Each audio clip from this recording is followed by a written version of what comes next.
Projeto de lei da Câmara 29 de 2014, não terminativo, reserva aos negros 20% das vagas oferecidas nos concursos públicos para provimento de cargos efetivos e empregos públicos no âmbito da administração pública federal, das autarquias, das fundações públicas, das empresas públicas e das sociedades de economia mista controladas pela União. Autoria, Presidência da República, relatoria, senador Humberto Costa, foi favorável ao projeto e contrário à emenda número 1. Foi recebida emenda de autoria da senadora Vanessa Graziotin. A matéria já foi apreciada pela Comissão de Direitos Humanos e tramita em regime de urgência. Concedo a palavra para suas considerações finais, senador Humberto Costa.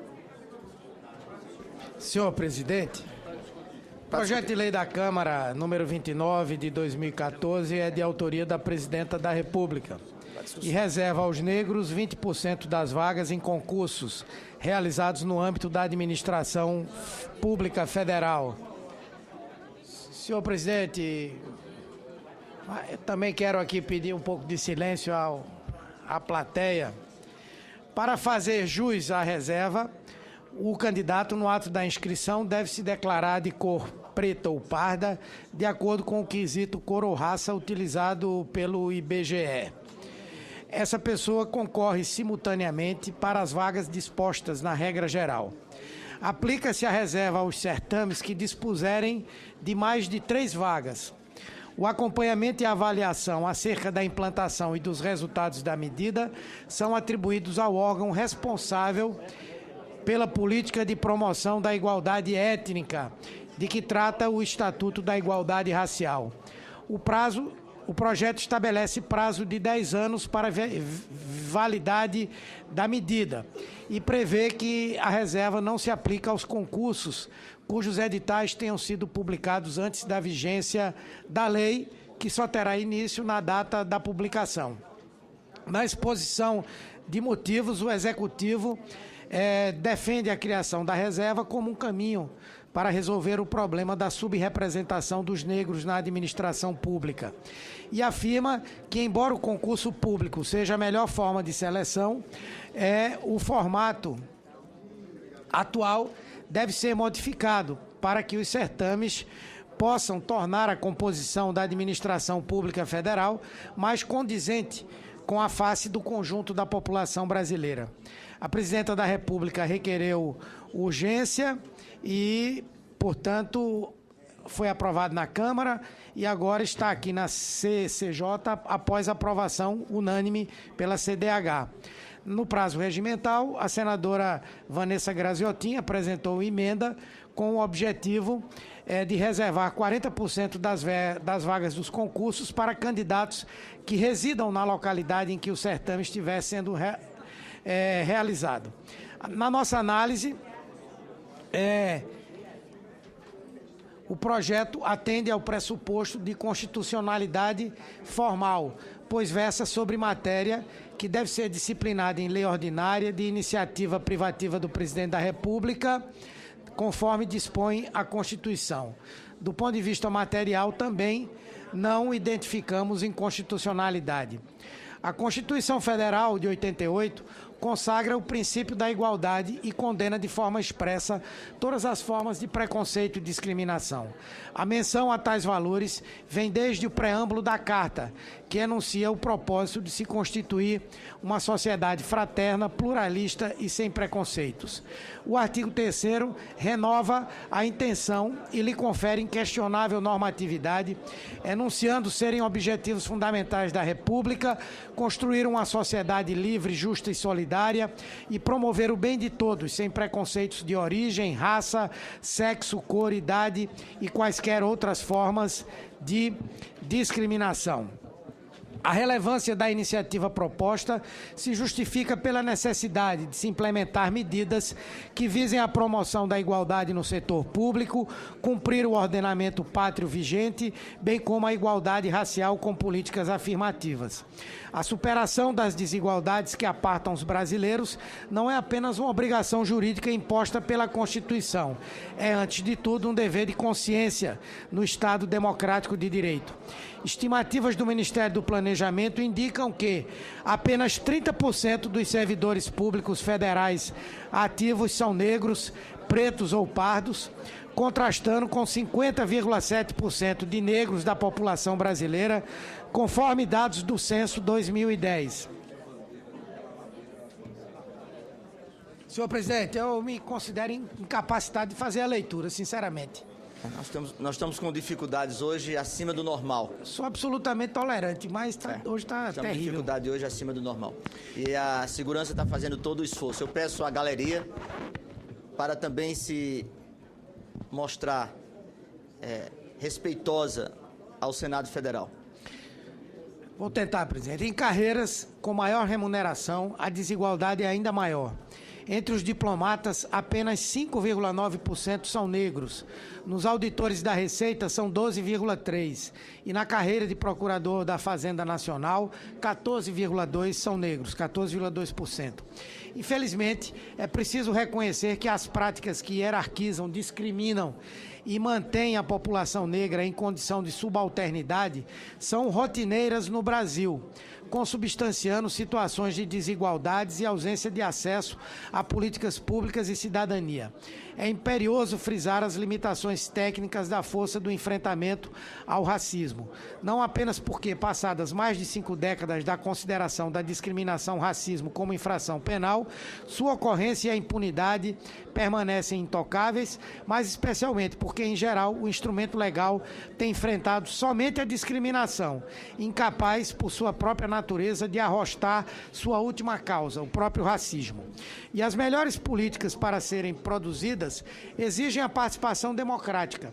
Não havendo democracia verdadeira, quando a raça de quem produz e executa as políticas públicas é tão consistentemente diversa daquela que se vê entre os cidadãos e cidadãs a quem o poder público se dirige por meio dos serviços que presta. A reserva de 20% de vagas para pessoas negras nos concursos é decorrência do sucesso verificado com a adoção das cotas nas universidades. Verificou-se o ganho que a diversidade trouxe para a produção do conhecimento. Constatou-se que, havendo oportunidade para todos, o mérito de cada um é semelhante, sendo os benefícios sociais inestimáveis. Criou-se um círculo virtuoso que esfacelou a naturalização de uma cultura racista escondida sob o véu de falsa democracia radical, cuja suposta existência não resiste ao simples olhar ao redor.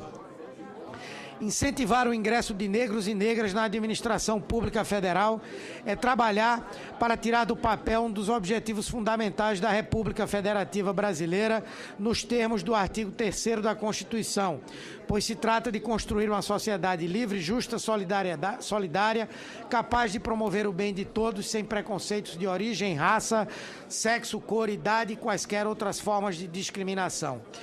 É importante sublinhar que o Estatuto da Igualdade Racial impõe expressamente ao poder público a promoção de ações que assegurem a igualdade de oportunidades no mercado de trabalho para a população negra, inclusive mediante a implementação de medidas visando a promoção de igualdade nas contratações do setor público.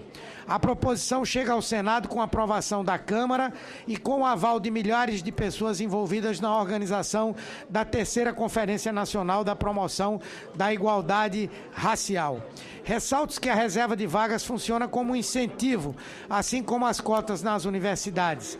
Mas todos os candidatos, independente da raça, precisam atender aos critérios básicos de desempenho exigidos em cada concurso para que sejam considerados aptos a desenvolverem as tarefas inerentes ao cargo a ser provido. Os mais de 10 anos decorridos desde a adoção das primeiras cotas raciais e étnicas étnicas nas universidades já comprova a inexistência de riscos de estigma e de atitudes discriminatórias. Pelo contrário, nosso país é melhor hoje porque as universidades deixaram de ser privilégio de uma minoria e por apresentar uma composição que espelha melhor a diversidade racial brasileira. Aliás, a política de cotas sociais, socioeconômicas e raciais tem produzido uma revolução profunda, silenciosa e emocionante. Sob o aspecto da inclusão nos quadros da administração, cabe assinalar a existência de precedentes importantes nas esferas estadual e municipal. Atualmente, 3 estados, Paraná, Rio de Janeiro e Rio Grande do Sul, e 29 cidades brasileiras, promulgaram leis prevendo cotas para a população negra em seus concursos públicos. É oportuno ressaltar por derradeiro que a medida proposta não implica aumento de despesa, haja vista que não se trata de previsão de contratação de novos servidores, e sim de reserva de vagas nos concursos programados. A discussão sobre a constitucionalidade e juridicidade das medidas afirmativas também já foi resolvida, tendo o Supremo Tribunal Federal se manifestado favoravelmente sobre o tema no julgamento da ação direta da ADPF 186, relatada pelo ministro Ricardo Lewandowski. O processo civilizatório tem sido vitorioso contra preconceitos vários. A intenção é de que, após algumas gerações, a raça não seja mais fator relevante. A partir desse dia, não precisaremos mais de ações afirmativas. Mas até lá, é preciso escolher de que forma contribuir para a superação das evidentes desigualdades raciais e inclusão social. Quanto à emenda 1U, da senadora Vanessa Graziotin, recomendamos sua rejeição, tendo em vista que a reserva de vagas para os habitantes da localidade de realização do concurso trata de tema diverso daquele contido no PLC 29. A emenda volta-se mais à organização da administração pública federal, por vezes envolta em inúmeros pedidos de transferência de funcionários, enquanto a proposição cuida do combate à discriminação racial. Acreditamos que o tema trazido pela senadora deve ser discutido exaustivamente, quiçá em proposição autônoma, mas não no contexto do projeto ora em análise. Voto. Do exposto, o voto é pela constitucionalidade, juridicidade, regimentalidade do projeto de lei da Câmara 29 de 2014 e, no mérito, pela sua aprovação e rejeição da emenda número 1U. Este é o relatório. Em discussão a matéria. Senhor presidente.